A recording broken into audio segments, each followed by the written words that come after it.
Hello, good evening and welcome. This is Jamie, also known as LegSpike79, and this evening we're changing it up for something a little bit different. We're going to play some No Man's Sky.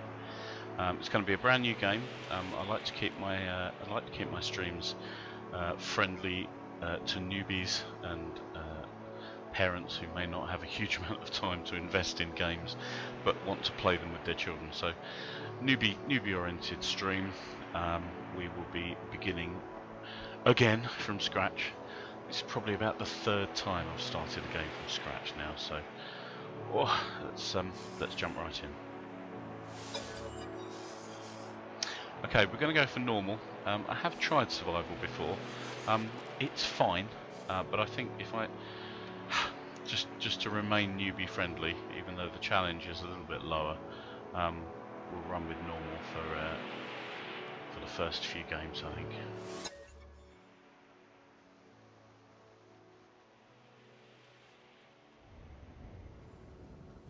If you see like 3 frames a second, do not adjust your Twitch stream.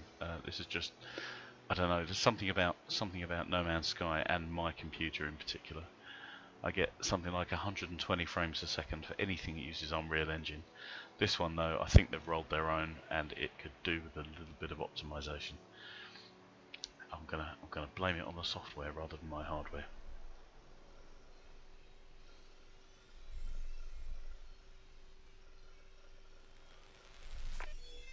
Commencing assistant suit initialization.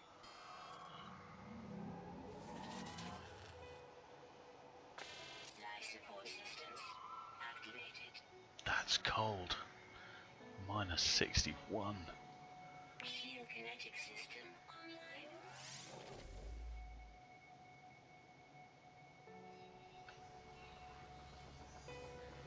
Scanner damaged. Repair required. Aerial propulsion jetpack online.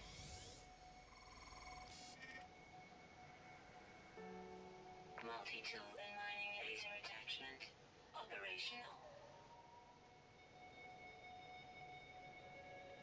User initialization sequence complete. Snumentarin Izali. Never heard of it. Okay, so this is a pretty cold world. Okay, so beginning out with No Man's Sky, you wake up with no real knowledge of who you are or why you are here, and you begin the game with a lot of damaged kit. The damaged kit includes your starship, so you can get into your ship, but of course much of it is broken. So later editions of No Man's Sky have added to the story, and the onboarding is a lot friendlier than it used to be. So we have something of a tutorial and something of a story kicking off right from the outset here, which is very, very welcome. Iteration, lots online.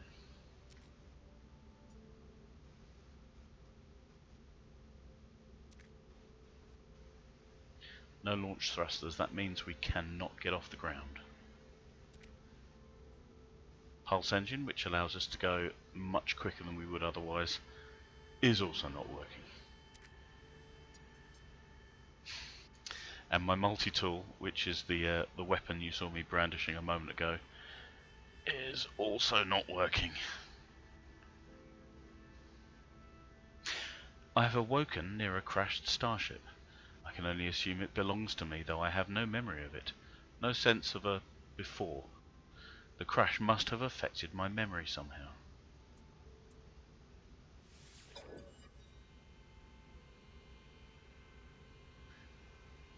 So we have no logs available to us. It is substituting data. My exosuit is connected, and the suggestion is that we maintain our gear. That's a very good suggestion. Guidance is available. Okay, so let's get the multi-tool repaired first.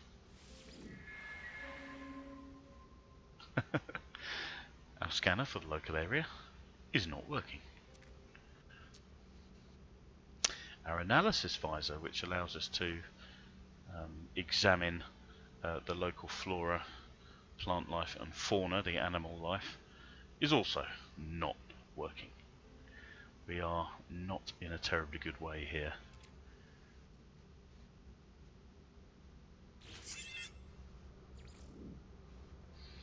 So, if we...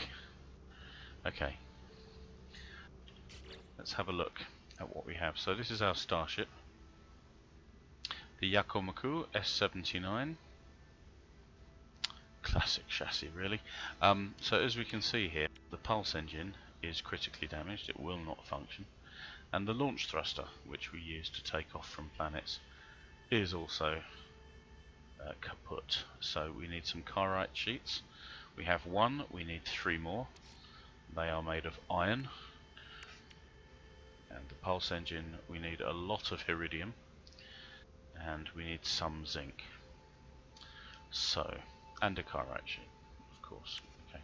So what we have here is, as you move the mouse over these empty slots here, you can install technology with a left click. However, as you can see, it's empty, and there is no technology that we are currently aware of that we can install in our ship. As we go on, that will change. We will learn vastly new and interesting and cool things, and we will bolt them to our ship in due course.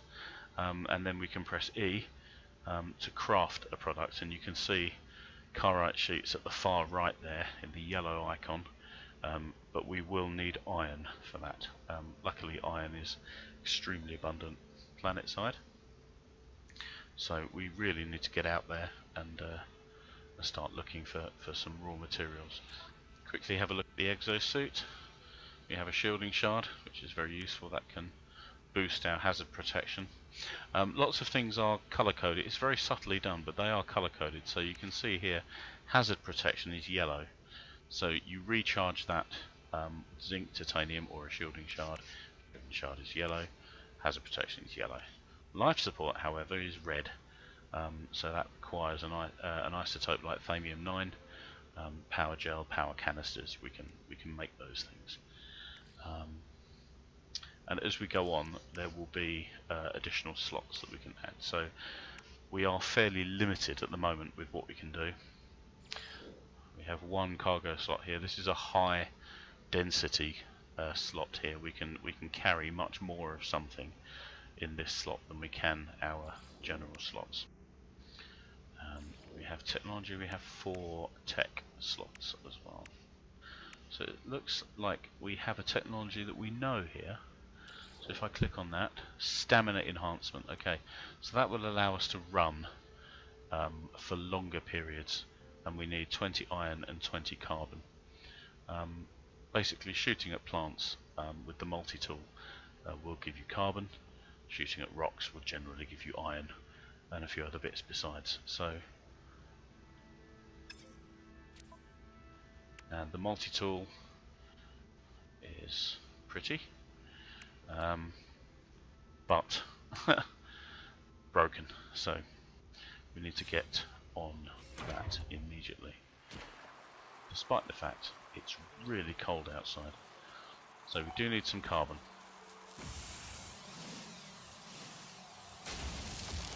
And that's all you need to do.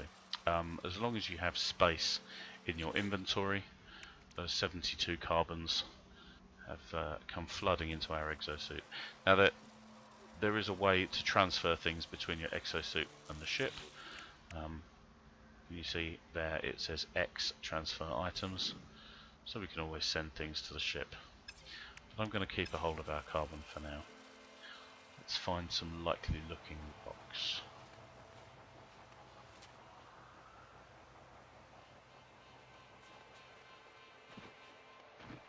Okay, so as you move close to things, it will generally tell you what you can get for destroying them or using them. So things like rocks and trees you have to destroy. There's a marrow bulb there. Will give us known as antrium, it's now just called marrow bulb. I'm going to pick that up because it can be a pain to come by, but I think for now we need some iron. Now you can see in the top left, as I deploy my mining beam, that white bar is the mining beam heating up. If you run it at its maximum heat for too long, it will... Here we go. So this is Sentinel. I'm currently being scanned. Sentinel is working out whether or not I am a threat to the planet's ecosystem.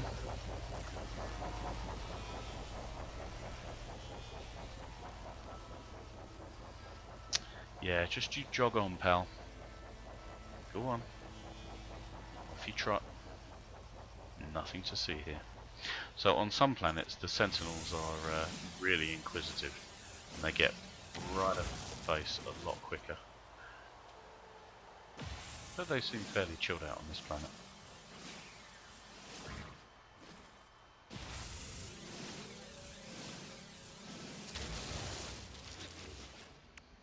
Okay, so now we have a ton of iron, which is nice. And we can create that technology. So let's go to our technology tab here. And let's create stamina enhancement Sigma. Sigma is the most basic kind of an upgrade you can install. It goes from Sigma to Tau to Theta, which is a bit of a skip in the Greek alphabet if I recall, but it's the future. So now we can run a little bit further before we get knackered. So I can show you how that works. So we're walking normally, tap shift and we run, and you can see down there on the bottom right there's a little running person icon and it's slowly ticking down.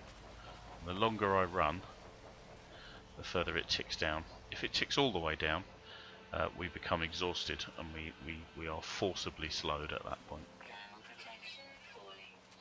Okay, so on the lower left you can now see that my thermal protection, indicated by the snowflake and the blue bar, is ticking right down.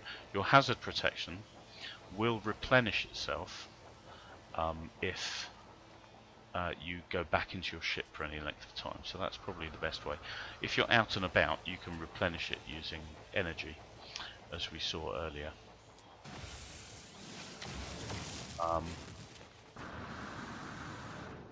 There we go, the jetpack is working. Yeah, you can replenish it if you're out and about, but if all you're doing is walking a few yards from your vessel, it's probably a good idea just to... there we go, we're exhausted. Now you can see this little starship icon, and you can see just up the top there, above where it says 47U, presumably that's units. It tells you how to get back to your ship, so you can never really get that lost. I can normally get extremely lost in games. Let's deal with that in a moment. For first, I'm worried about the chill seeping into my bones. So, we have loads of iron now in our exosuit, so let's create a few carite sheets. Requires 50 iron, okay, so we can create a couple. Okay, we need to get back out there and find some more iron. What else is busted? Scanner is busted, but that only requires carbon, so let's fix that now. And the analysis visor just needs a little bit of iron. But the scanner is working, so now we can use the scanning button, which I think the default is C. So now you can see the scanner shows us plutonium, zinc, a special substance. Not sure what that is actually. We're going to need plutonium because that fuels the vertical thrusters. We're going to need some zinc as well. Can't use the analysis visor just yet. Let's get that fixed. Iron.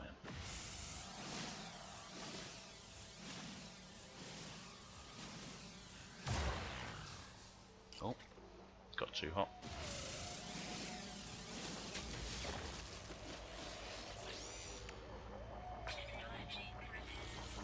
So now the analysis visor is fixed. Press F.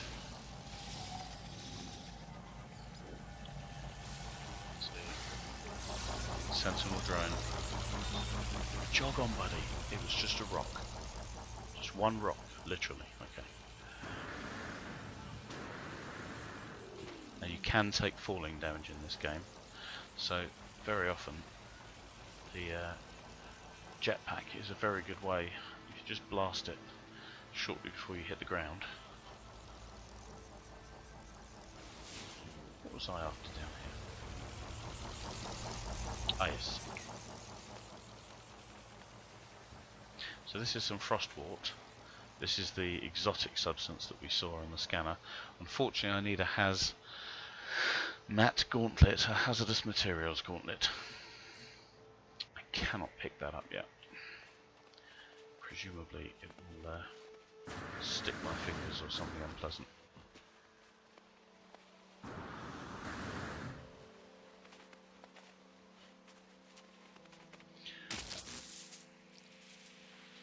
Oh, I hate these things.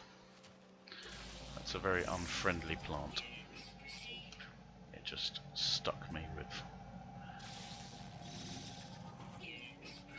Okay, so we can see that this creature here, over on the left, it has a diet of vegetation, which is very good news for us, because it means it probably will not try to eat us in the back of the face. Really? I was miles away. Grr. Horrible spiky plants. What's that zinc on? Zinc, zinc, zinc, zinc, zinc.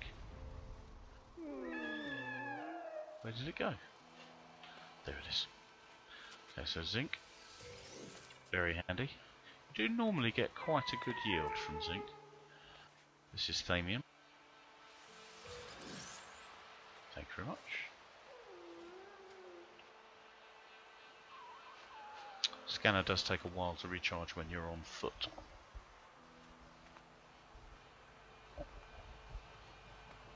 It's much more friendly in space. Your ship's scanner recharges far quicker.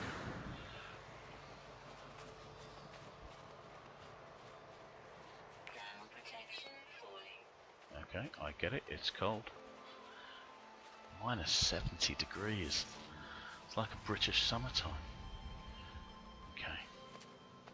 Let's grab this platinum. I don't think we need it to get off the planet, but it's worth having.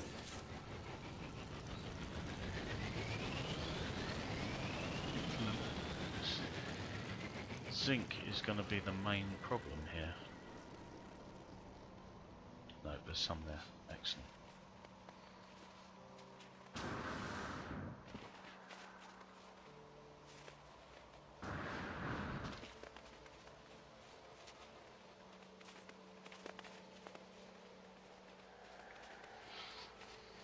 There are some handy reminders that will pop up from time to time. While we're exhausted, let's grab some iron. You'll notice my mining beam percentage is ticking down as well. We will need to keep that topped up.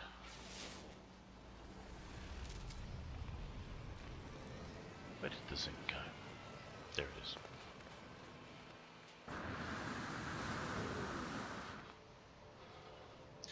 Yeah, we start off with not very much in the way of jetpack. Start off with not very much in the way of jetpack.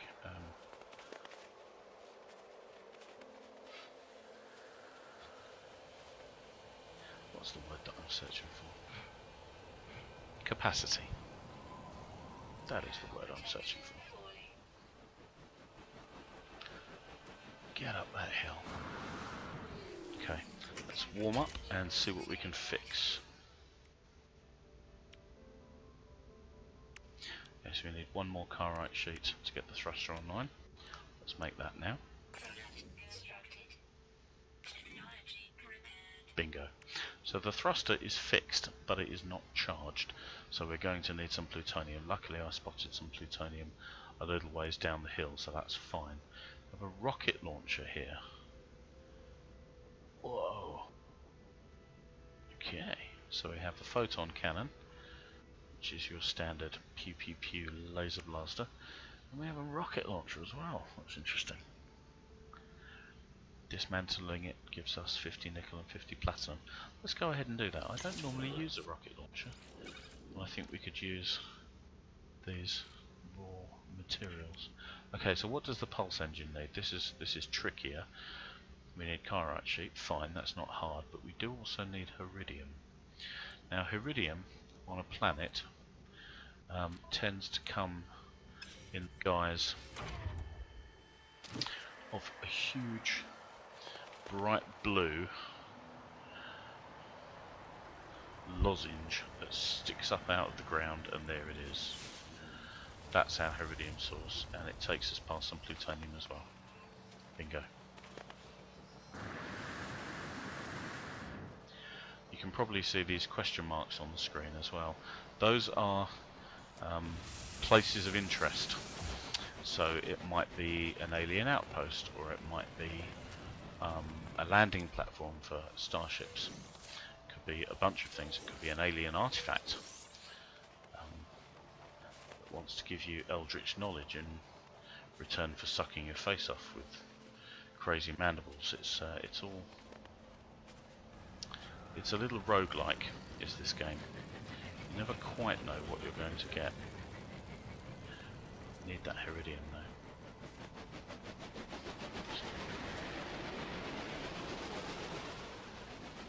Here's some ships.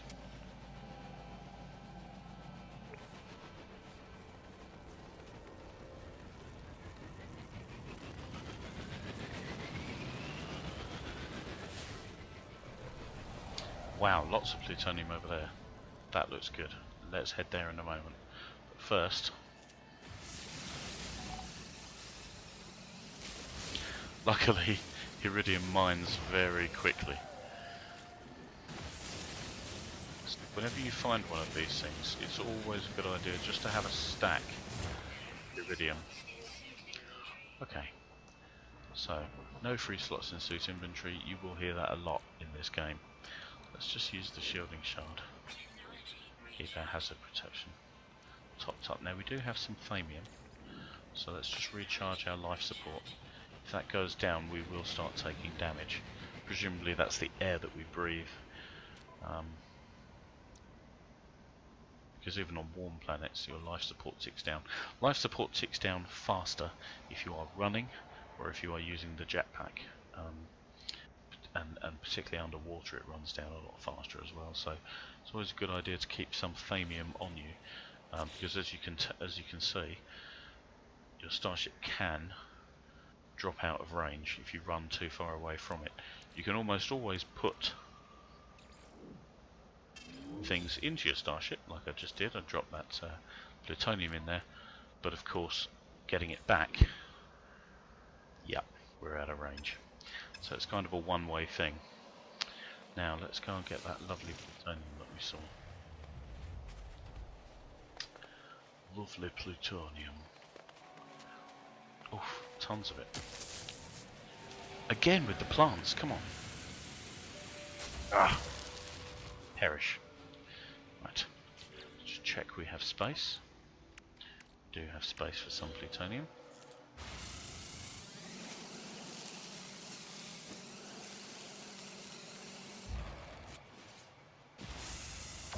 Wow, that's going to keep us in plutonium for some time. Very cool. So let's head back to the ship. Pick up that thamium as we go past. Again with these... Oh.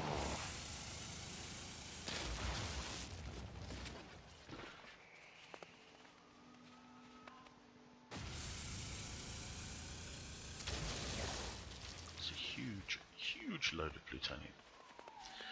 Okay, our mining beam is suffering. We've mined nearly everything that's nailed down, and as you can see we're running out of mining beam charge now. So we're going to fix that. Now you can do it from here. You see a mining beam, you can click and it will offer you a variety of things that you can charge with, but what's probably more useful is the quick menu, which on PC is X. And now you can see we can navigate with Q and D, and we can choose the thing we want to fix. So let's fix the mining beam, dump the carbon into it, dump that tiny amount of plutonium into it, and then use thamium for the rest. Yeah, it's done. Excellent. Did I see some thamium nearby?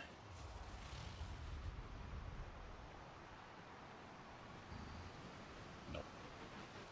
Okay. Let's just grab this lovely, lovely plutonium here. Yeah, I mean, plutonium and thamium are some of the most important things you can have. Hey, little guy. You are skittish. I wouldn't blame you. You're tiny, look at you. Yeah, plutonium and thamium are extremely handy for life support and for taking off. So every time you land, unless you land in a proper location that has a landing pad or something similar, you use something in the region of 250, is it 250 plutonium every time you take off? Let's discard that. Have a look and see what's in this box. A gra. Excellent. I would explain what one of those is, except for the fact that I have no idea what it is. So I'll have a read in a moment.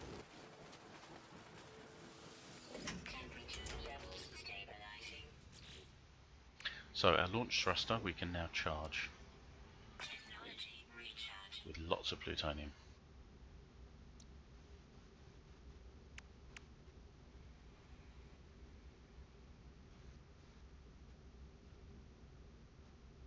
Okay, so we need 2 carbide sheets, so we need iron.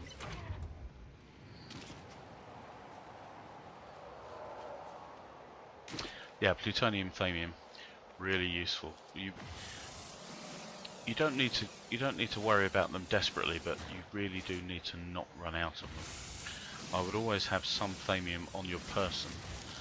I would always have some thamium on my person if I can, because there will be times when you just won't notice that your life support has ticked all the way down and that you're in trouble.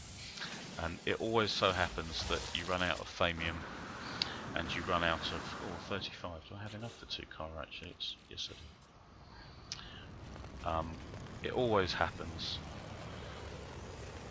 Did that used to be there? I just ran all the way over there to get, and there was. Oh, okay. You'll always be on a planet where there isn't any plutonium or thamium when you run out of it. I once spent about 3 hours on one planet just to find enough plutonium to take off again. So do keep one eye on your plutonium reserves. So now we have the iridium, we have the carbide sheets, and we have enough zinc.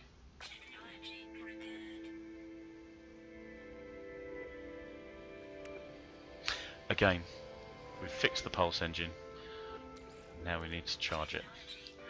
So that's not a lot. So let's, while we're here, let's grab a little bit more iron so we can charge that sucker.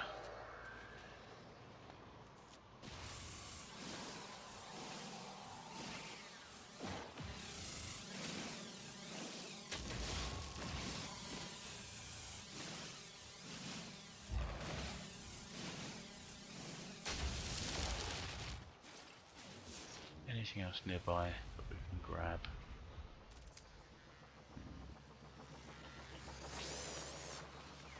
Oh, that's a sentinel checking out our handiwork. Okay. Grab this this thing? Nope. Okay, so let's dump the plutonium in the ship. There you go. Gives us the space we need. Plutonium, plutonium, plutonium. Might as well grab it if it's here, you know. It's just lying around. It's growing on trees practically. Okay. Let's get back to the starship. The starship should have a name, I reckon. I think we're going to name you in just a moment. I would ask chat what we should call our ship, but there is only one person in chat, and I believe it's me. Okay, we need something called an Atlas Pass to search this container. We do not have one just yet. We will have one fairly soon.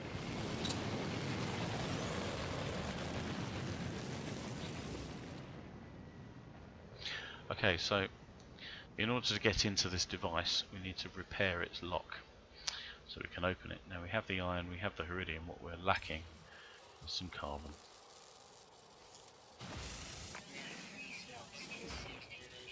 I told you you'd be hearing that an awful lot. Let's put the iron in the ship.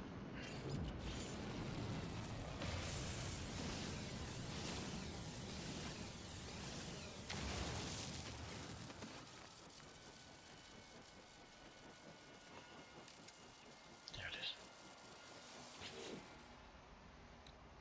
Now we can repair the lock, and this will probably give us some nanites, but we can't accept them because we are full again. Nanite clusters are a form of currency. They are used aboard space stations and elsewhere, mainly to trade for new technologies. So there are several alien species in the game. Each star system is controlled by a dominant race, and each race will offer certain things in exchange for your nanite clusters. So one race will offer you multi-tool upgrades, one race will offer you ship upgrades, weapons, and another race will offer you upgrades for your exos.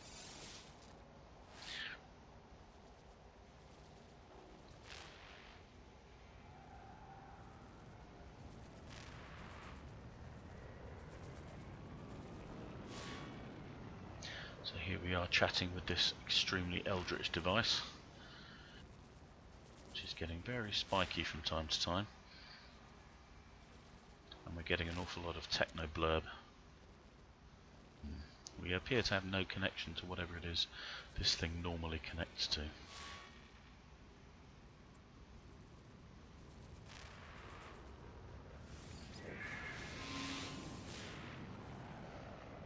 Okay, so this thing has detected some kind of an anomaly. I wonder if that anomaly is me.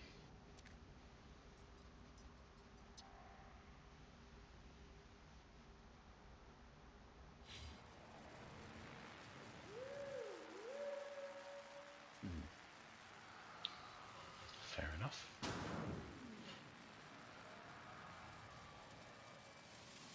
Let's climb aboard.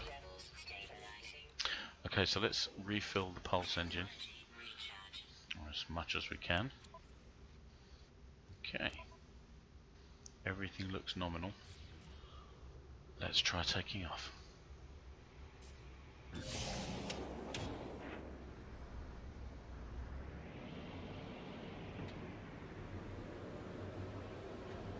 So now we have a choice. We can scout. We can scout the surface for anything of interest. This looks interesting, for example.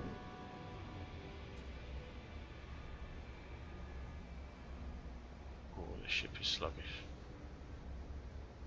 Very sluggish at slow speeds.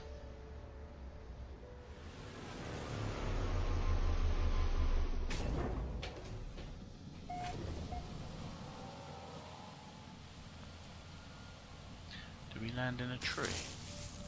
Oh, Oh, what is it with these plants?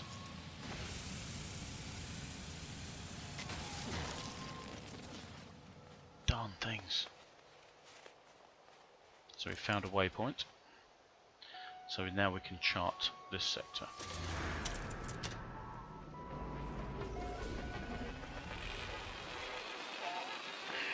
Iona Crossing is where this is.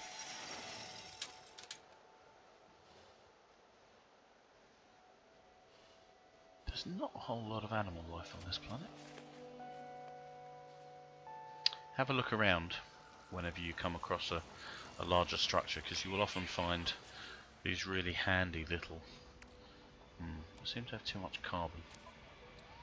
I'll dump some of it in here. There we go. Bingo.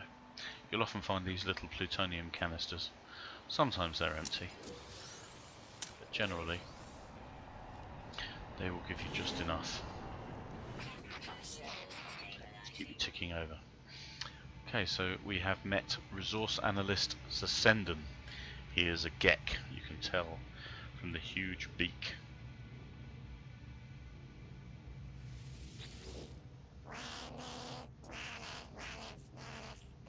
This is one of the more charming aspects of the game.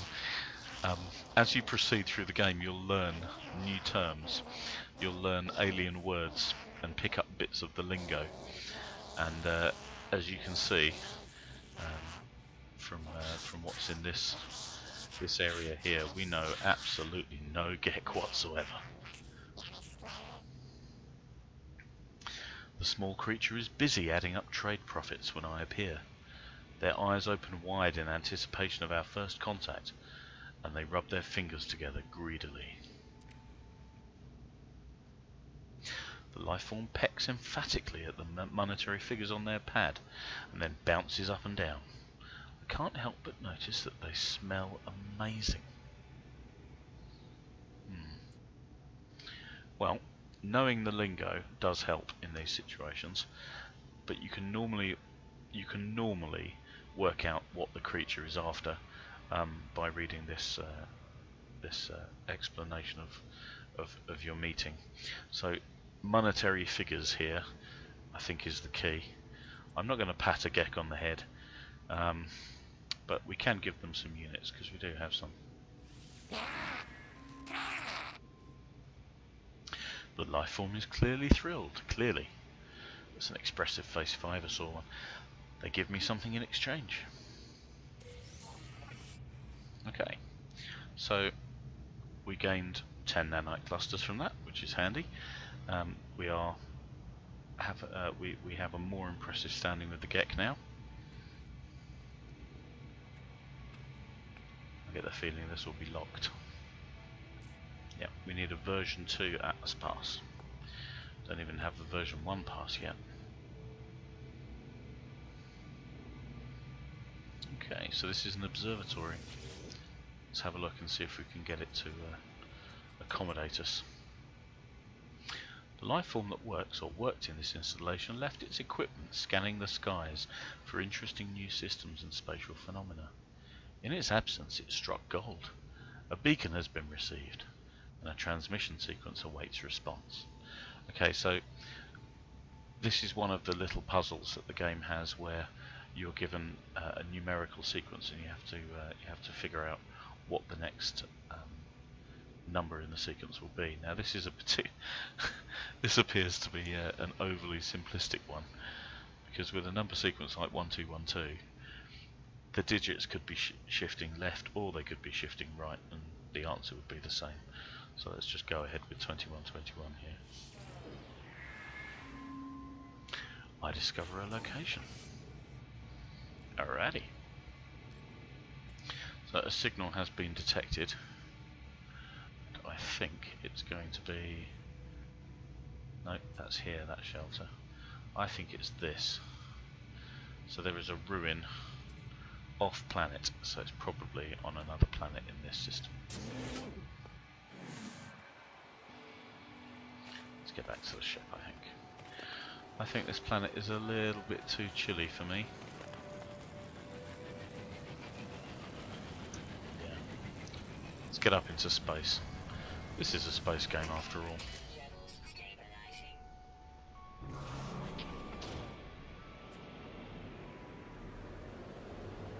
So it points up at the sky. Hit the boosters. We find ourselves in the Hashirosh system. Okay. So this system has actually been discovered before.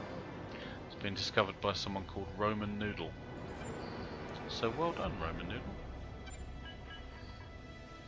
And we have an incoming signal. So we need to scan, so we hit the scanner button.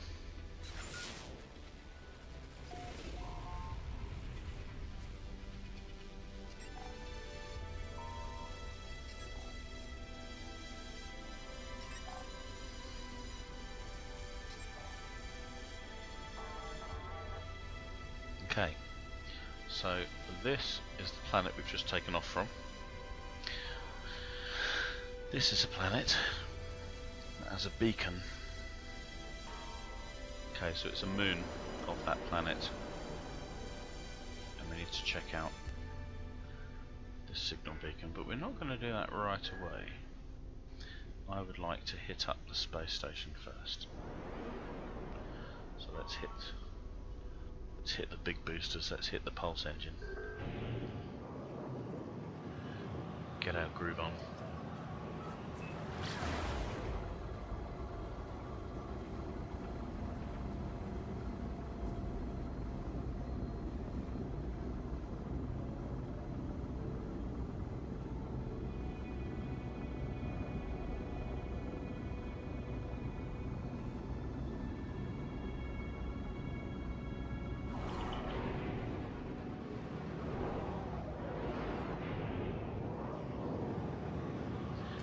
So we're approaching the space station.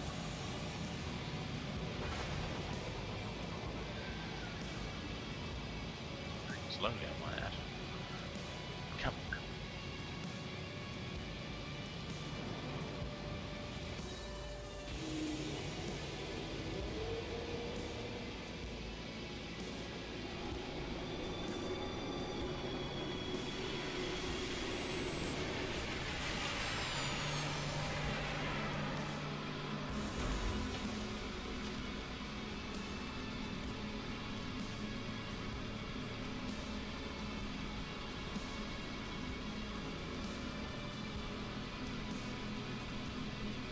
Just realised that I hadn't titled my broadcast correctly, so now it says No Man's Sky.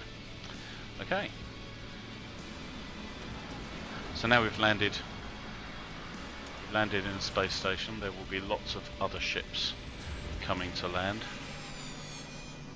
I should probably not step on one of these landing pads actually. Let's just leave that behind.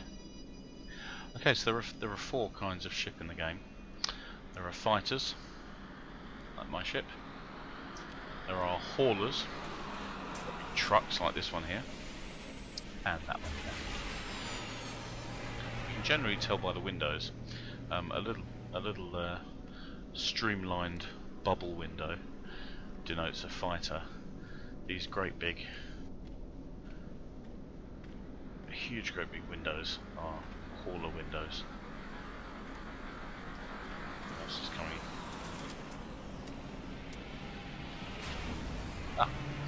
A shuttle with these diddy versions of hauler windows. So, huge window that takes up most of the front of the ship.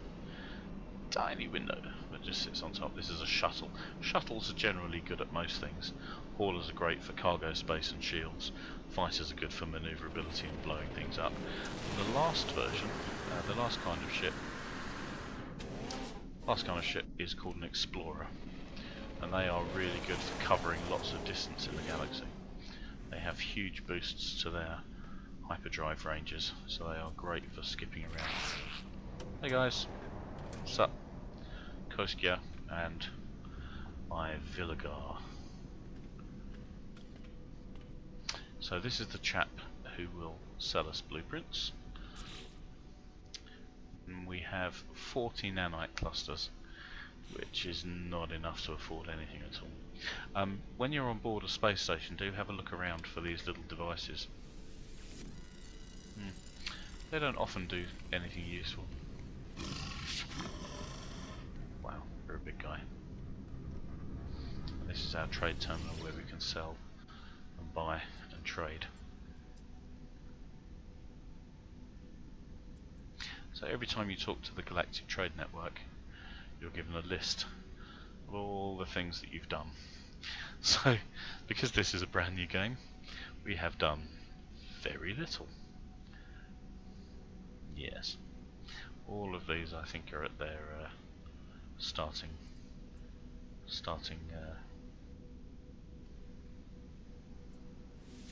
positions.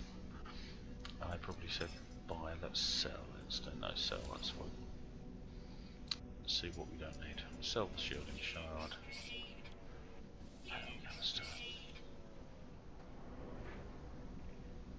Enormous metal cog, awesome. Okay. So these items here are items that you can buy and sell between different systems in the galaxy for profit. We will not normally be worried about those things. Sell the Gra for now. I think we need the units a lot more than we need. This strange alien artifact.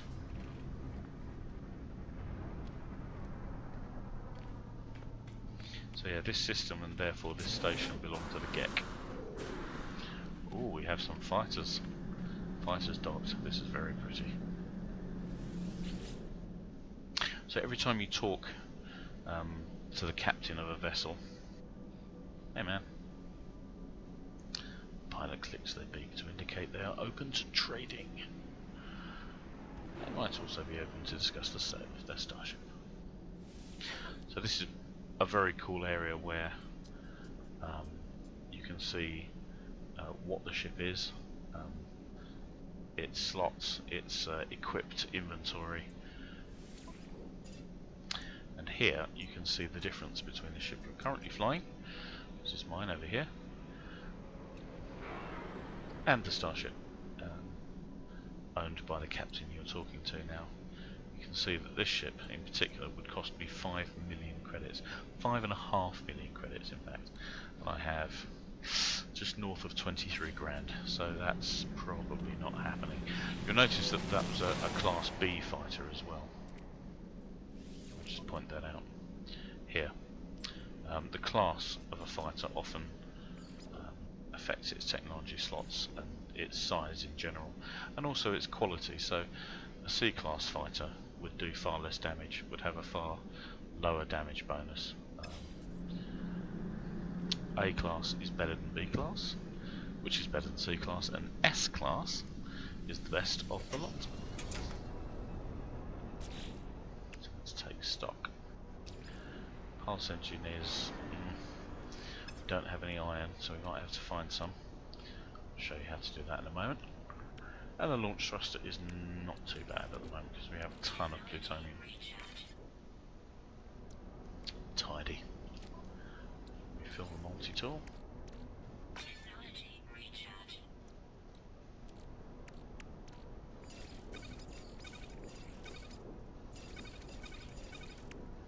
Cool. Let's go. Let's go check out that radio transmitter.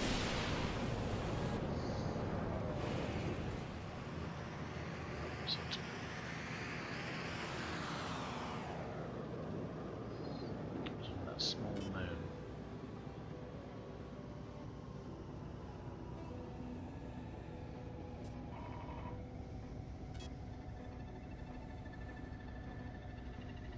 Bingo.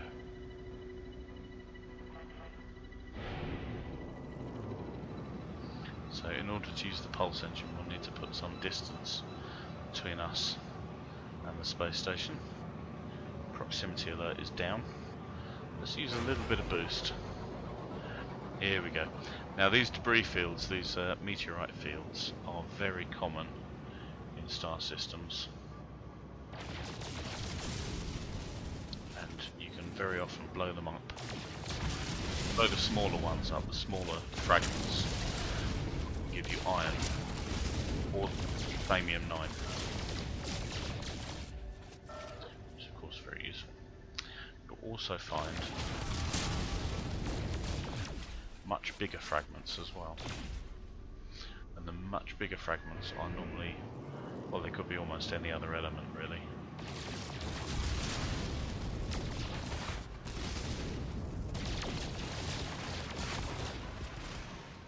So this is an iron one, which is really handy because it means that we can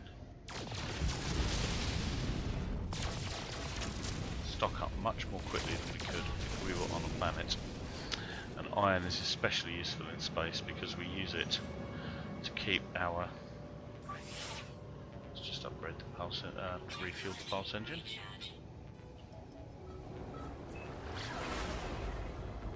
Yeah, iron is really handy because it's one of the things that you can rebuild your shields with when your shields go down. And they will go down.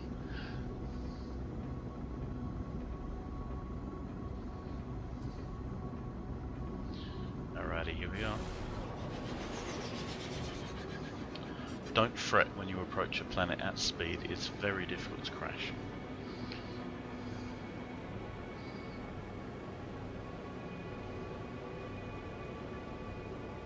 Not impossible though.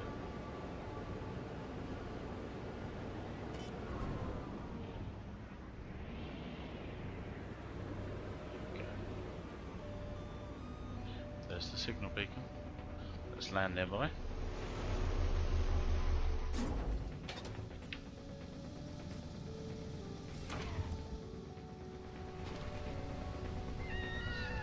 Okay, so this moon is super critical. It is going to complain about your choices of clothing.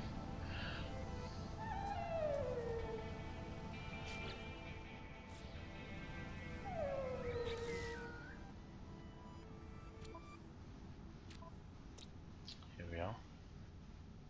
So,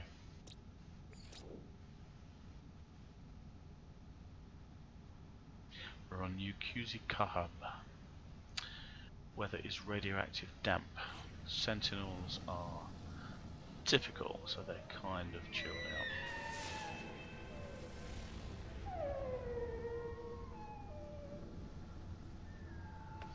Oh, we found some titanium. Don't like the look of you. No, you're a herbivore. Okay.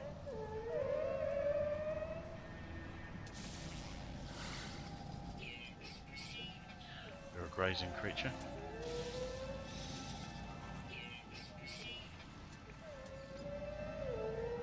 You're a herbivore. Okay, I don't think there's anything terribly dangerous around. Ah, beer lover. Hello, sir. How are you? No Man's Sky. Yes, I'm very fond of this game. It's just chilled out enough that I can play it with my boy. It's no Elite Dangerous, obviously. There we go. That's where we need to be.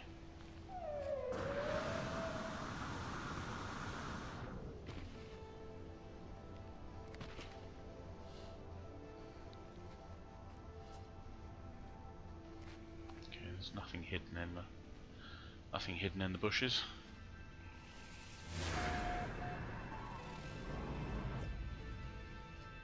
So we have a distress beacon. Let's find out where it is. Over there. Okay. 13 minutes away on foot. That'll be considerably quicker if we take the ship. Radiation protection stabilizing.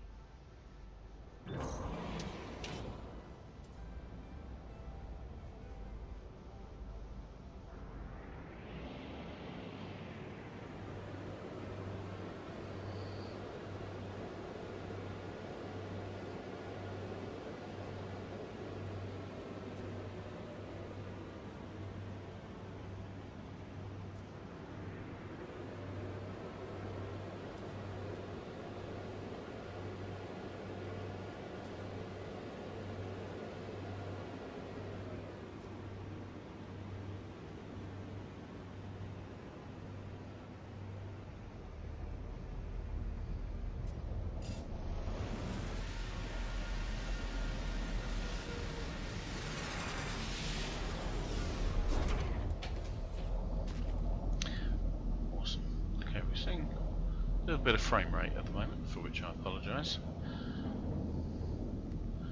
As I've said before, you could probably do with a little bit of optimization. Okay, these things are very cool. You can normally spot them a little way away. If you get close to these in your ship, you will often see a white reticle appear over them. You can land and take off from these without using any plutonium to take off. So they are quite handy. They will keep your launch thrusters going for a little bit longer than they would normally. Oh wow. There's a lot of those around.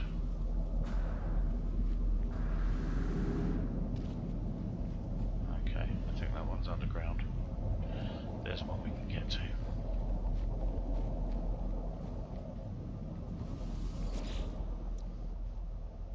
We can actually open this one. Technology prepared. Units received. That's a lot of money. Fantastic. Certainly take it.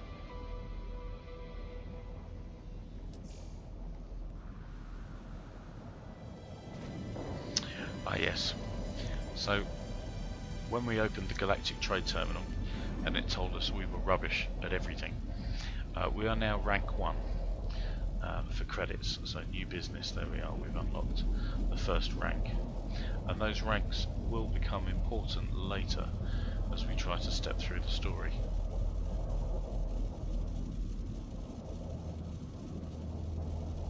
Hello.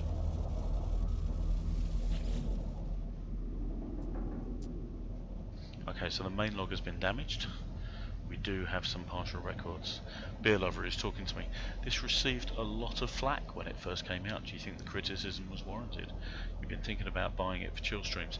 Yeah, I mean, if all you want to do is chill and stream chill, I mean, I think it's great. It's not.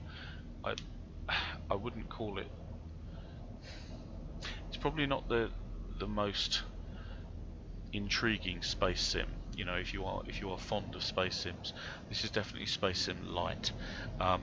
It did receive a lot of flack. I think the main concern that gamers had, a certain vocal subset of the gaming community was cross, because a lot of early so-called gameplay videos were released, and they showed an awful lot of interesting gameplay elements that got well, it got everyone really quite enthused and hyped for the final release.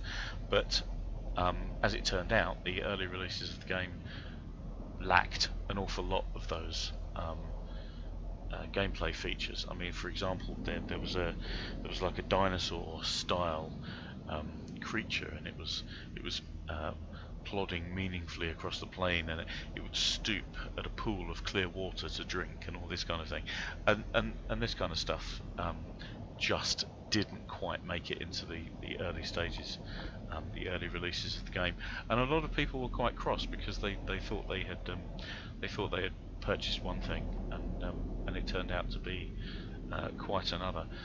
Strictly speaking, in gameplay terms, the game is fairly light on those. I mean, you go to planets, you go back up to the space station, there are space battles, you can hop from interesting feature to interesting feature planet side, but it doesn't really go a hell of a lot deeper than that.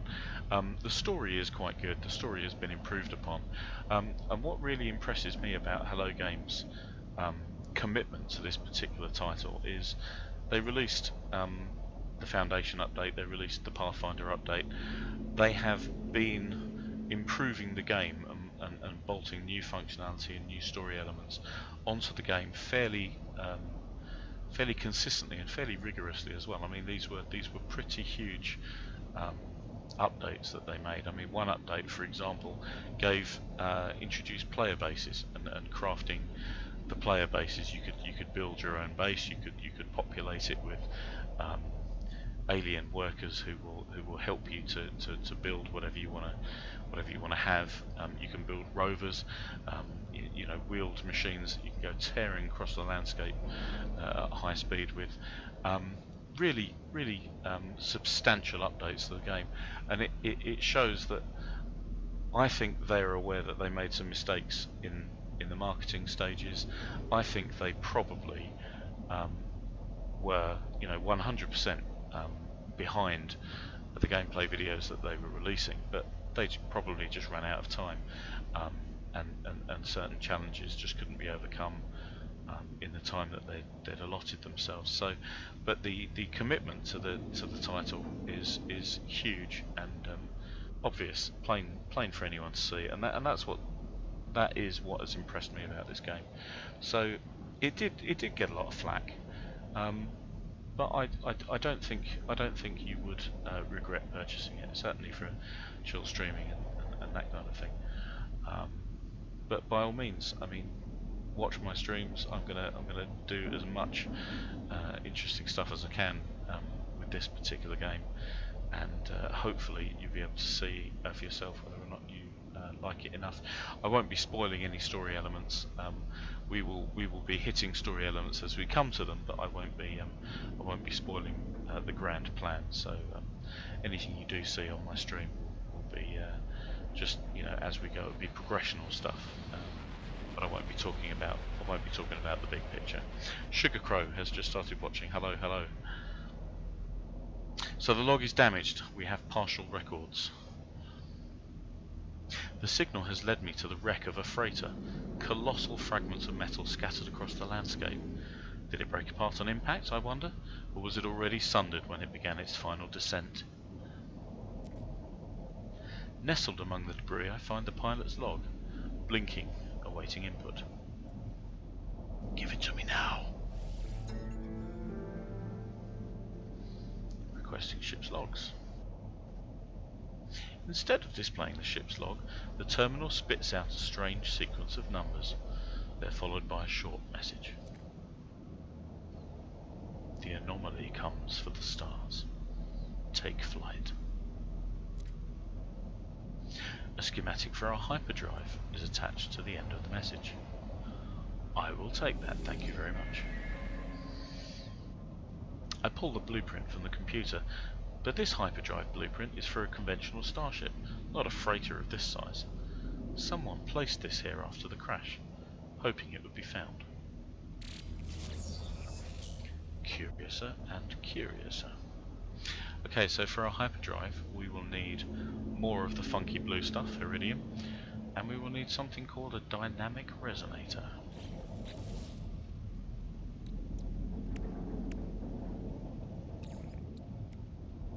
There she is. Hyperdrive.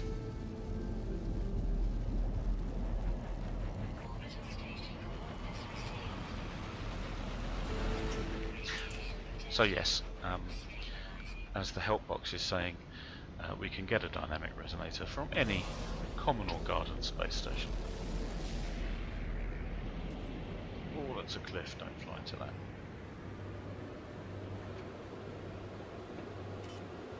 Am I going to get a cam at some point? I am indeed. I am indeed, certainly ahead of my Extra Life stream. All the cool guys. Believe it or not, I am actually heavily inspired by the streamers that I watch, and I watch you fairly regularly, so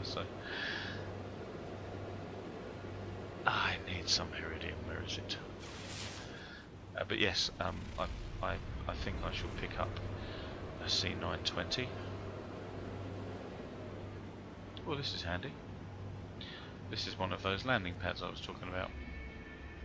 That reticle there means that we will land upon it. You can recommend the C920. Yes, when I was working for my indie dev studio in London, I was responsible for picking up a few tech bits and pieces, and the Logitech C920 was what we picked up for our own in-house community manager, our streaming chap. He was a lovely guy, I need to reconnect with him at some point.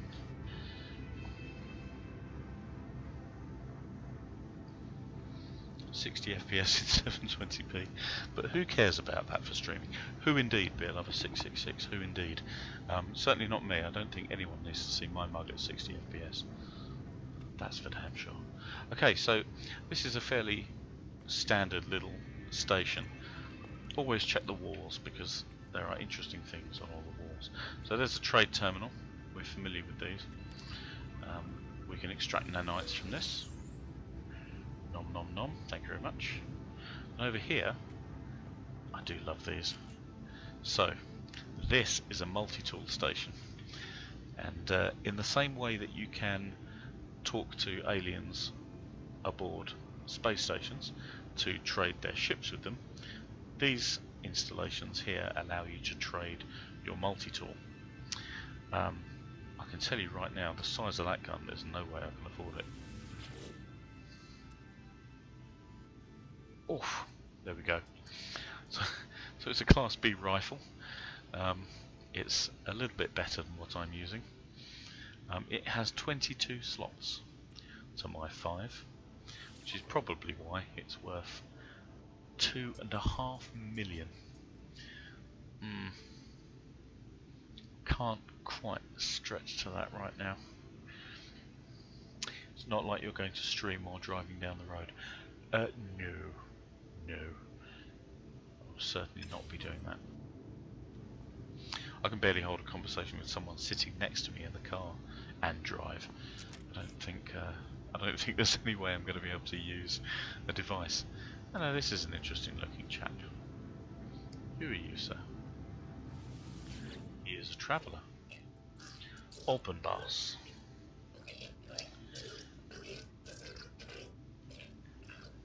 Have I come for you? Don't think so. The strange being seems to stare right through me, as if they are not truly there. Could he be a hologram? And then I see it. There is dried blood caked across its exosuit, splattered across its face.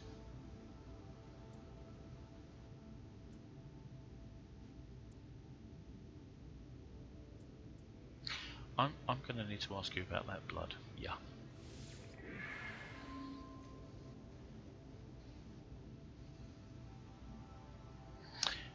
It was in such agony I had to save it. Please, there was no profit. You can have everything I took. I'll tell their family. What have you done, open boss?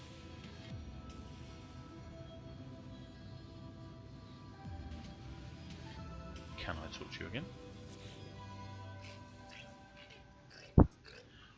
It is strange, isn't it? How we can trade goods but not even touch. That's a little bit meta. Perhaps the breach only allows non-biological matter to pass through. Perhaps not. I wonder what you will give me.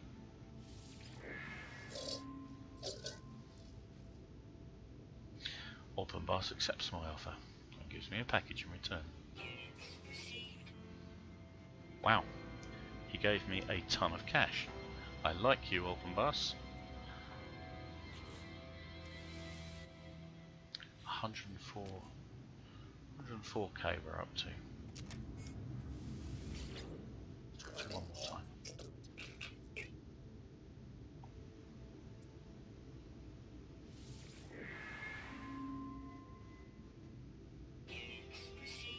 Oh wow, he will keep on doing that. Okay. We're back down to 40 nanite clusters, but I know that nanite clusters are really handy, so we're not going to give them all away. That would just be crazy talk. Okay. A new milestone. Is it money? No, it's known. We've met 2 aliens now. And the moneymaker, there we go. I'm not sure if you can see that, there are actually 10 stars. All the ranks go from 0 to 10. Oh, and we picked up Entrepreneur at the same time.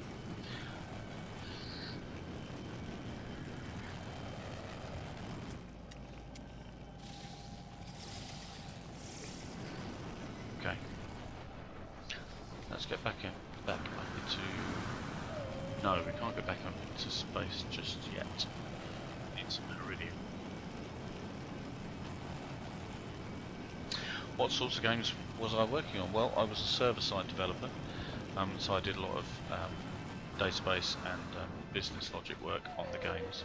So whenever a game had PvP, for example, or anything that would need server-side authentication for, that was me. We worked on a collaboration with Square Enix. We released a game called Heaven Strike Rivals, which is out on iOS and Android now. Whoa. That's a face for radio. Need some iridium. Yeah, we released Heaven Strike Rivals. We worked on a few games. Trying to remember if they were released or not. Sometimes they got released and sometimes they kind of finished in production limbo. I worked on a game for Disney called Superbia. Worked on a game for Microsoft called Secrets and Treasure, but I don't believe that was ever released. Is that Iridium? Bingo, pay dirt. But yeah, the company I worked for was called Mediatonic. If you go to mediatonic.co.uk, you'll be able to see their games. And I worked on quite a few of them.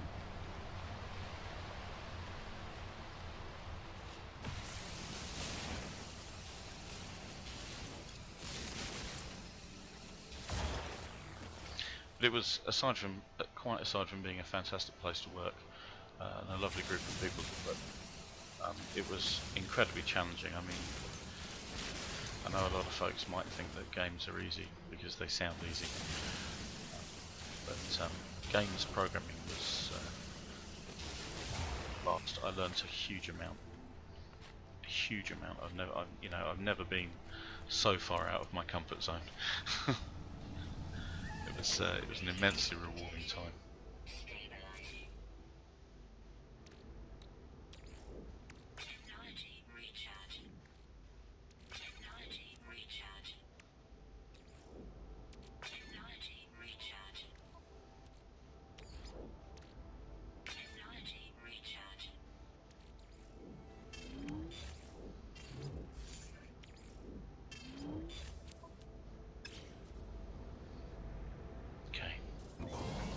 I believe we have enough iridium now.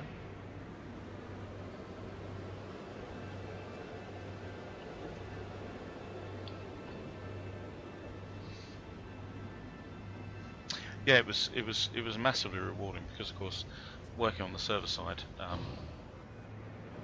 it was very, very different from front end development. We used an awful lot of Unity.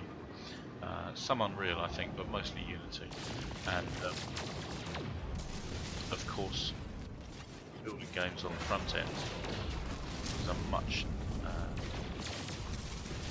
complicated, in my view, thing to be doing. Because I mean, building a server is can be very challenging. Things like rate limiting and other clever server tricks, but certainly. It was just request response stuff, so it's very restful. Most of our front ends talk to APIs, and building those APIs was my job. But it was fairly simplistic. The game would make a request, so the game would say the player has just bought this for 200 credits. So on the back end, I would say, well, do they have the 200 credits? If they did, they got the item. If they didn't, the server would just ignore it. So it was very, very interesting dealing with the front end devs as well, because of course it felt a bit like Fred Astaire and Ginger Rogers. Everything the front end team did was exactly the same as the back end team, but backwards and in heels. Space station terminal. There we go. That's why I couldn't find it. I was looking for the space station icon, And it's been replaced by an exclamation mark. Game audio down? Yes, I can. This is the first time that I've streamed this game, so I am still not. I'm still using my old Minecraft settings. Let me just get onto solid ground.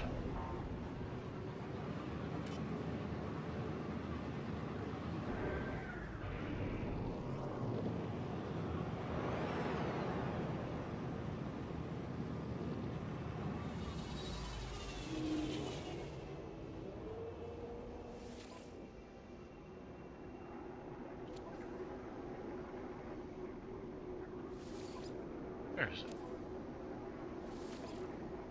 There we go.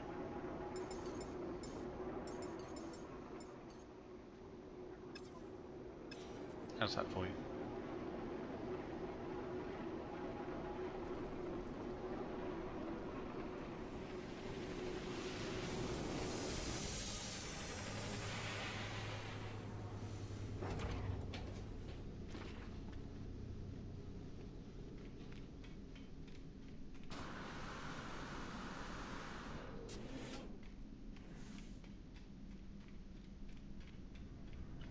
Awesome. Yes, I'm glad. Cool. So let's see if we can pick up one of these dynamic resonators.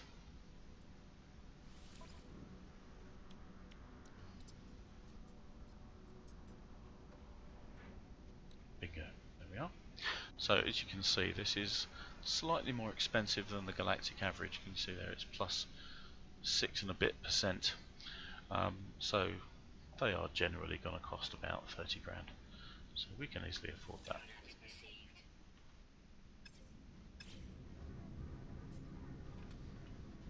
Oh, I'm stuck. Let's go that way. So now we're going to have a look at the starship. We can build. Let's do it down here. A new hyperdrive.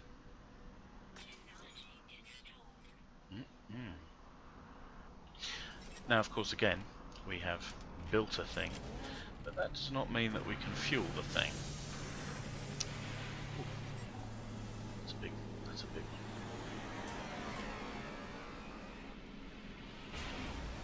It's like a funky little fighter. Looks like it might be more in our price range.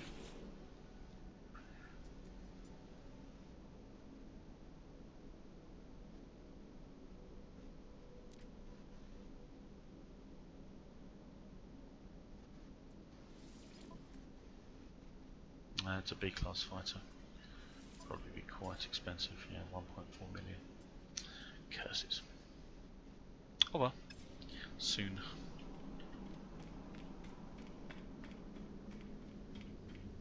Sea cancers among the stars. That's not that helpful, guys. Alrighty. Let's ride.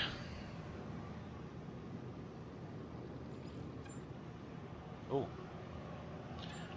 we have another signal to trace.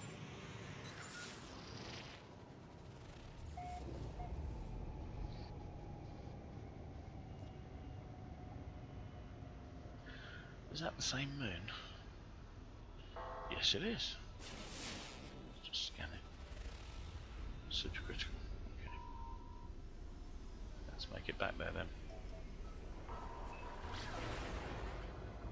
It seems to have locked in on the ruin. Have I tried Star Citizen? No, I haven't actually. I was watching the I was watching the Insane Money drama.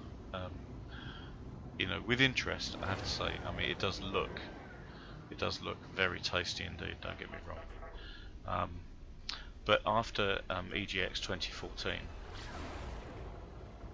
I picked up Elite Dangerous, and I kind of didn't look back, if you know what I mean. It does look very impressive, it does, but a lot of people, particularly a lot of people in game dev, are worried that, you know, despite the amount of money they have, just the sheer scale of what they're trying to do does seem to be quite optimistic, to be honest. But you know, I've been checking out all the concept art and stuff like that. I mean, I love all that kind of stuff. You know, spaceships and space stations and all that cool stuff. I've lost it. There it is.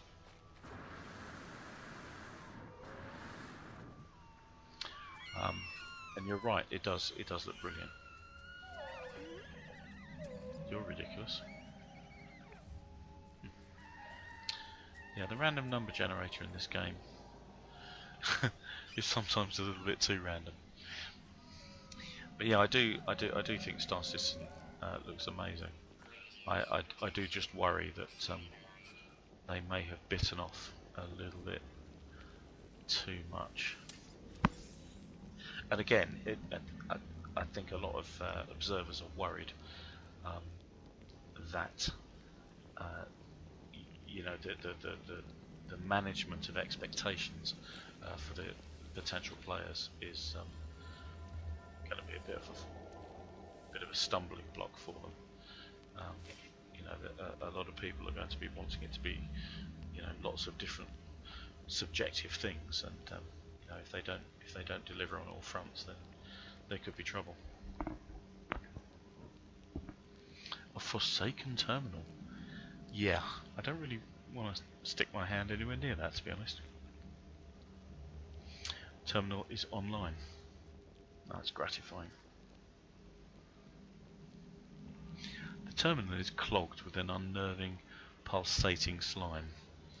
Nevertheless, it appears to function. As I touch the input panel, the alien substance reacts violently. I make a note to avoid getting closer. Same deal as NMS, yeah, I think so. I think that's what a lot of people are worried about. I don't think anybody wants it to fail. I admire the gusto with which they are approaching their project. I admire the fact that they're setting themselves lofty goals, but yeah, I mean, I just hope they can. I just hope they can keep it together long enough to have something, you know, really special. I think it's probably.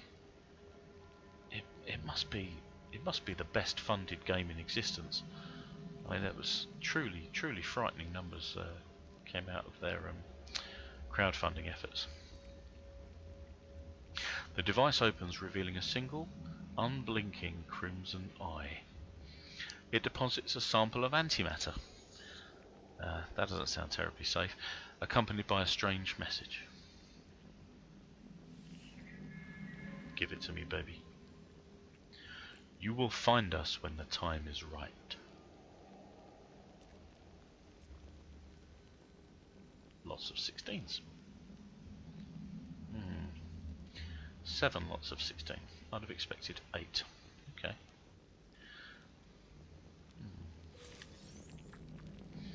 Okay.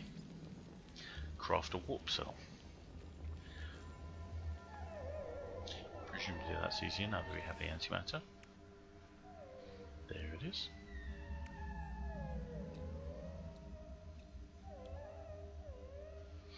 Don't quite have enough thamium.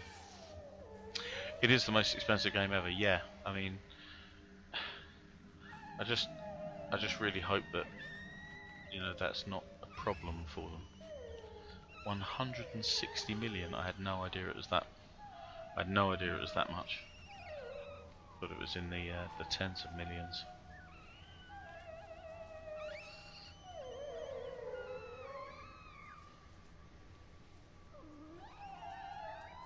I wonder how much it'll sell for, or if they'll release it free. Oof, you're a big guy. Are you dangerous? You're a herbivore. You're not dangerous. At least not to me. I'm pretty sure you could wreck some plants though.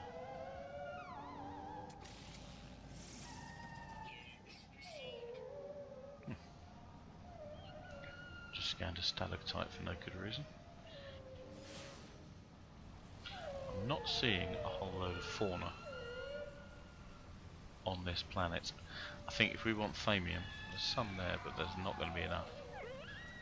We're not going to get 30 thamium from it. Oh well. Let's go after it and see what we get.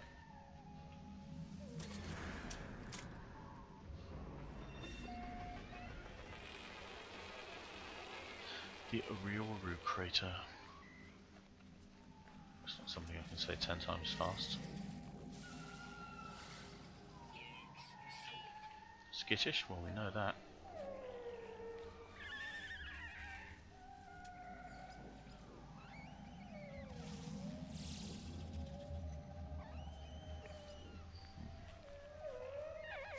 Oh, thankfully nothing here appears to be terribly dangerous.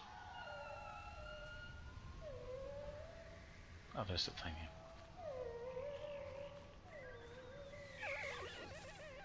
Okay, I think we could probably get the rest of the thamium we need in space.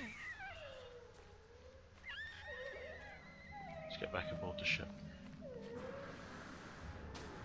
I think once we've jumped to our first new star system, that'll be a good place to end this first stream. Setting out. Travelled 5,000 units. Very nice. Radiation protection stabilizing. Punch it, Chewie.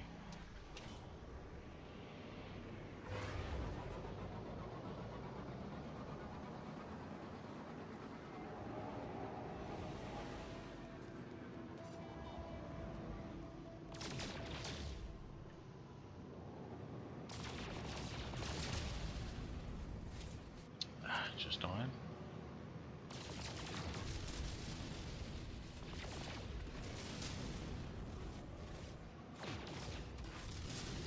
Yeah, sometimes it's possible to distinguish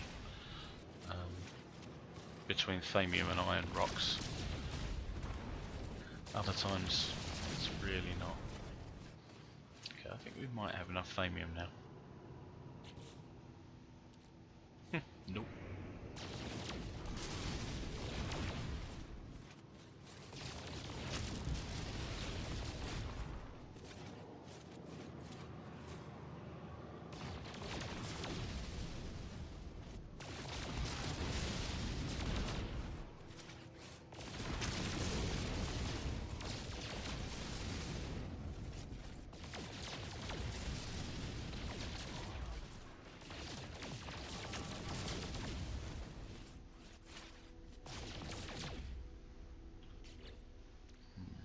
Good. Let's craft the warp cell. Product constructed. Very nice. Charge the hyperdrive with warp cell. And now we're good to go. So now we can open up the galactic map. There she is. Okay, so we're currently on Hashirosh, which I believe was discovered by somebody else. So let's have a look. If we're following... Okay. So we're following the galactic core. That's the next available system along the route.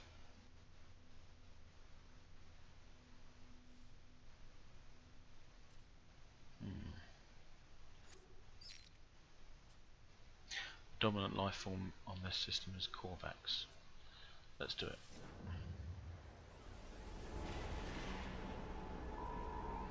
Edge226, hello. Hello Edge, how are you? I'm very well. I'm streaming No Man's Sky, so I'm great. Okay, so the economy here is pretty poor.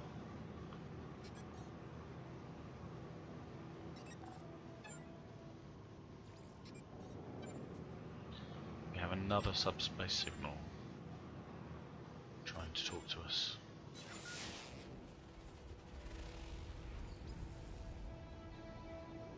An anomalous signal has been detected.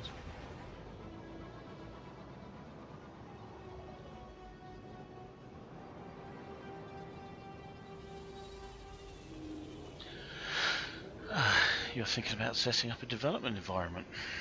How do people do things in Windows? With difficulty, I think, is the answer to that, to be honest. Anytime I wanted to do anything in PHP, I used to drop back into Ubuntu, because things just worked. Yeah, unfortunately Windows kind of tries to impose its own my way or the highway kind of deal. But your long-term support Ubuntu broke. Were you trying to upgrade it at the time? I have heard that that can happen.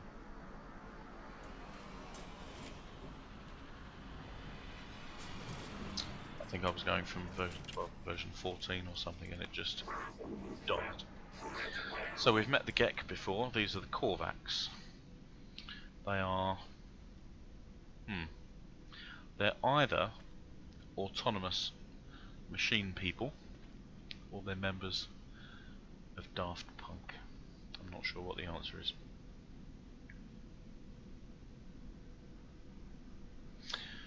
You feel like you need some custom... Doesn't exist. Hypervisor OS, yeah. Well, to be honest, I did most of my dev work in C# in Windows or PHP in Ubuntu, so I had it kind of easy. I know you've been doing some interesting dev work, and scripting and other bits and pieces. I mean, is it possible to overwrite your Ubuntu install with a newer distro?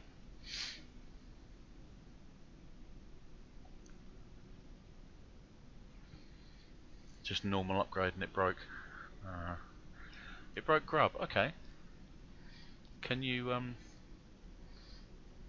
do you have the ability to put a Ubuntu distro onto a USB stick and boot from that and fix your and then once you've booted into an OS that works, fix your Grub from there? Kind of feels weird to be talking techie again after such a long time. What can you guys offer?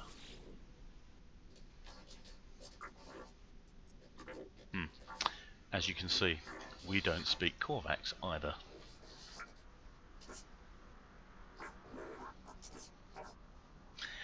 Ubuntu likes to break. Yeah, I think for someone who lives a little bit closer to the edge than I used to, I can see how that might be the case. Migrated the partition. It didn't honour where you wanted it. Yeah, I tend to just allow the partition managers to do kind of what they want, really. I mean, I have Ubuntu on this machine side by side with Windows, but I installed Windows first, and then I allowed Ubuntu to do what it wanted with the partitions, and it seemed to be fine. But I know you do an awful lot of technologically advanced gubbins. So yeah, I can see where it might be a little bit less stable for you. Hypervisor OS sit on the bottom of things. Yeah, yeah. To manage all the rest of. I suppose you could launch VIs and everything from there. Okay, so the Korvacs offer exosuit upgrades.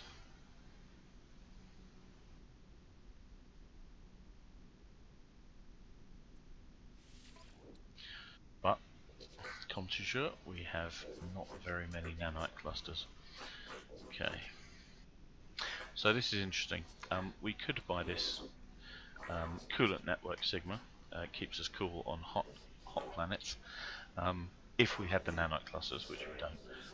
But we could buy it because our rank with the Korvacs required is only irrelevance, which I believe is the lowest rank, 0.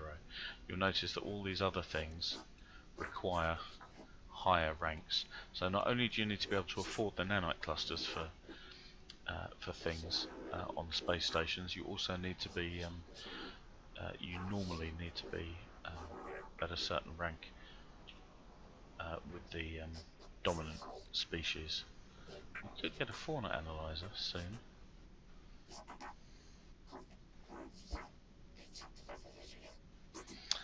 RSI, yep. That's the worst, to be honest. I used to get it in my elbows and then my right wrist, my mouse hand. I feel bad that you can't game. That is crappy. I'll feel better soon. Feel better very soon. If you would game, would you stream, and what would you play?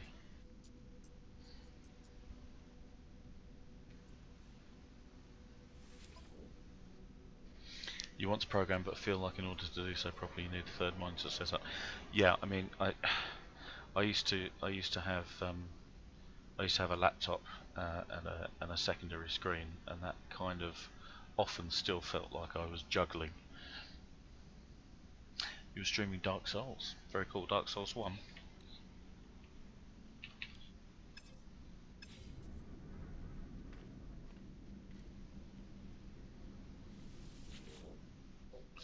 Let's talk to Nadria Palm. Yeah, the first one. Cool. I think I have Dark Souls 1 somewhere. I'm just looking. I think I have it on PS3, so unfortunately I don't think I can stream that through OBS. I need a capture card or a... Your channel is mostly about your programming projects. Yes. I thought that was very cool. I didn't realise. I always used to think Twitch was predominantly about games. I think it wasn't until I saw you and Darkastro and other people like that actually just streaming coding, which was incredible.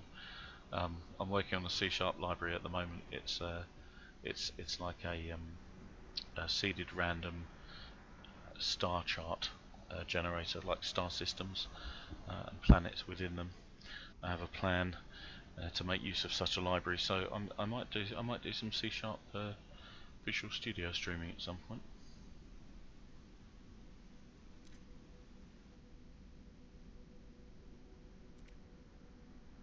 Okay. So this guy appears to want silicate. Let's give him a common silicate and see if he's interested.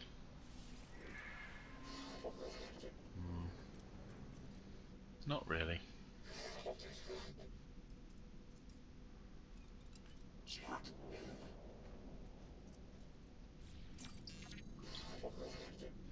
We have learned the Corvax word for rare.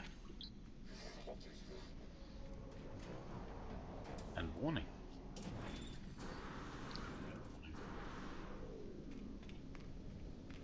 I believe you said you were tired and wanted to review my libraries and get back to me. Yes, I'm afraid I haven't had a chance to look at them properly just yet.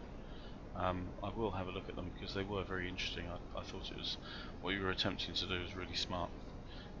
So I will have a look at those very soon and let you know my thoughts. My thoughts are likely to be, wow, that's pretty cool. But if I do have any questions, then I'll certainly send them your way. You notice restore point saved every time you step out of your ship. The game will save, which is quite handy.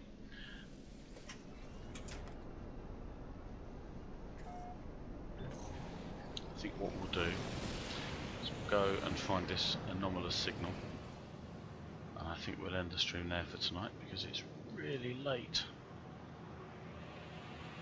It's an unknown planet. Let's give it a scan. I'm not even going to try and pronounce that.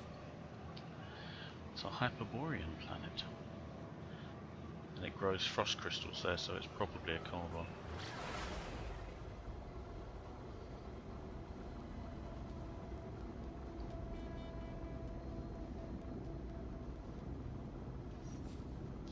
Running a bit low on pulse engine. Technology recharge.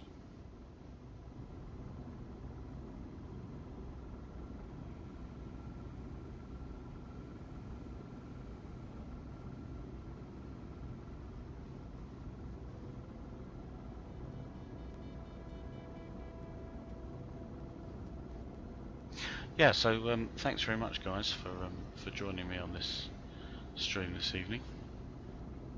It's as I was saying to Beer Lover earlier, I do really enjoy this game. It is great for just relaxing and just zooming around the galaxy. and occasionally shooting things. It's not what I'd call a hardcore space sim by any means, but I really enjoy it.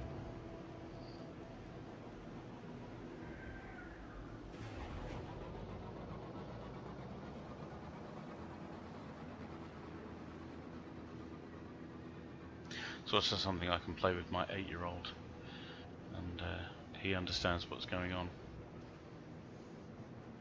It's also got a control system on the PlayStation that he can wrap his head around. Certainly, games like Elite, with their far more accurate physics models, are a little bit beyond him at this age.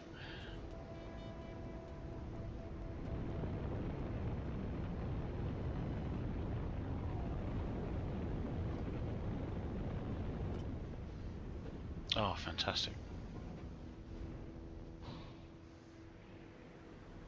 When I'm shopping for ships, I love these outposts because you get tons and tons of ships landing on these pads all the time. It does look chill. It is really good. I think late night I'm probably going to play this more often than Minecraft even, because I still have to concentrate on Minecraft.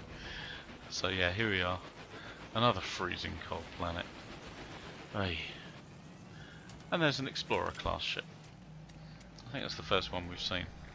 You can tell an Explorer because they have these large bulbous windows that stick out like bug eyes. So yeah. Physical that, yeah. Hope that goes well, sir. Hope that goes well. And get a good night's rest. And I shall see you guys. Well, that's pretty. And I shall see you guys very soon. Thank you for joining me on the first No Man's Sky stream. Hope to stream a lot more of this game. Get some Amplitude games in as well. Love that studio. I'll probably play some Endless Space 2 and some Dungeon of the Endless. Because ahead of Extra Life, I will be streaming hopefully all 4 games across a 24-hour period. So that's going to be mental and nuts, but I need to practice. So later, sir. Good night, and thank you guys very, very much for joining me.